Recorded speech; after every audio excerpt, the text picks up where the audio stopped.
Il pensait vraiment m'avoir eu, ce monsieur Dubois de la société immobilière Grand Sud, quand il a voulu s'approprier sans vergogne tout ce que j'avais créé.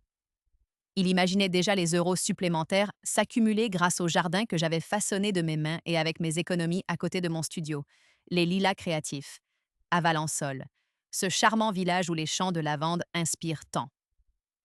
Mais au final, c'est lui qui a contemplé un terrain vague désolant. Et moi, j'ai savouré sa mine déconfite. Tout avait commencé si simplement. Quand j'avais pris le local, l'extérieur n'était qu'une friche déprimante. J'avais demandé à Monsieur Dubois si je pouvais l'aménager. Faites, faites, ma petite dame, tant que ça ne me coûte rien, avait-il répondu avec un air faussement magnanime. Alors, j'avais fait. Oh oui, j'avais transformé cette horreur en un petit coin de paradis. J'avais planté des lavandes, évidemment, quelques oliviers nains pour l'ombre, tracé des allées avec de jolis graviers clairs que j'avais moi-même charriés à la brouette. J'avais installé un système d'arrosage goutte à goutte, toute fière de mon système D pour économiser l'eau si précieuse en Provence. J'avais même ajouté des petits bancs en bois récupéré et des éclairages solaires qui donnaient une ambiance magique le soir. Des places de parking, bien délimitées par des traverses de chemin de fer que j'avais chinées, complétèrent le tout. Mes clients adoraient. Mon activité avait même connu un petit essor. L'endroit était devenu une invitation à la création.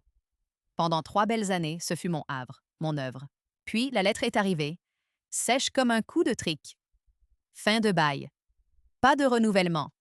C'est le jeu, me suis-je dit, avec un pincement au cœur, mais en essayant de rester philosophe.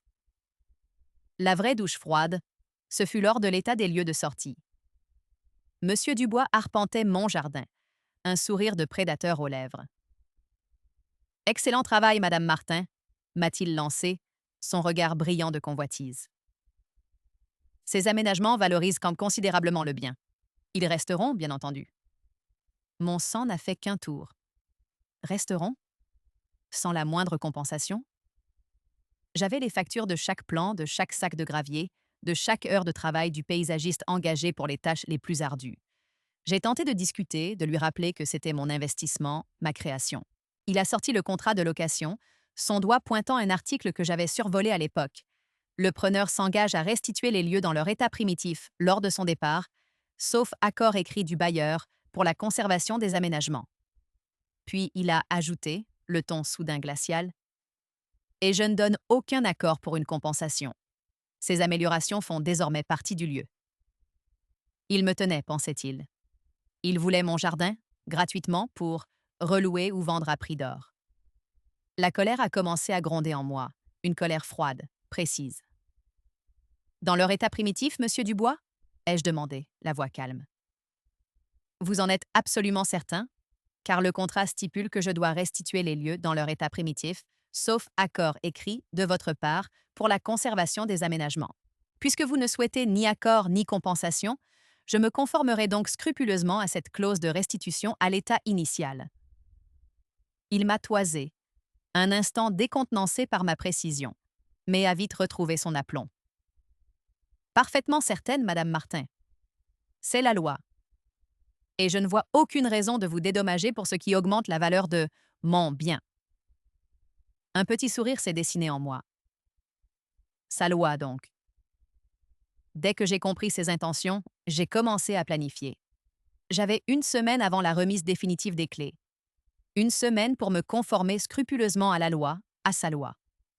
J'ai donc fait appel à une entreprise de paysagisme, celle-là même qui m'avait aidé pour les plantations les plus délicates, et mobilisé quelques amis au grand cœur et aux bras solides. L'entreprise de paysagisme s'est engagée à nous aider sur plusieurs jours, notamment pour l'arrachage soigné des oliviers et le démantèlement des structures plus lourdes. Le premier jour, nous avons délicatement déterré chaque pied de lavande, chaque touffe d'herbe aromatique. Les oliviers nains, les plus précieux, ont été mis en pot avec l'aide des professionnels, prêts à déménager vers mon nouveau local, plus modeste. Son balcon, bien qu'exposé différemment, saurait accueillir mes favoris. Pour les autres plantes, j'avais déjà trouvé des amateurs parmi mes amis et clients fidèles, heureux de leur offrir un nouveau foyer.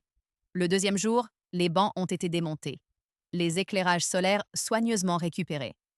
Le système d'arrosage a été débranché, chaque tuyau enroulé, chaque goutteur précieusement gardé.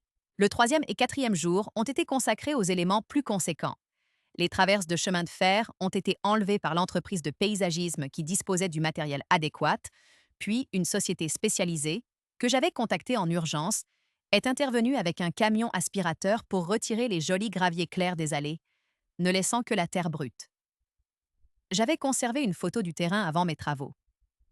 Une étendue désolée, avec de la terre compactée et quelques mauvaises herbes tenaces. C'est exactement ce que j'allais lui restituer. Le jour J, M. Dubois est arrivé. Le pas léger, le sourire déjà aux lèvres, s'attendant sans doute à prendre possession de son nouveau jardin clé en main. Il s'est figé sur le pas de la porte. Devant lui s'étendait une surface de terre brune, nue, marquée par les va-et-vient de notre déménagement méthodique. Quelques rares touffes d'herbes folles, témoins de l'état primitif, pointaient timidement.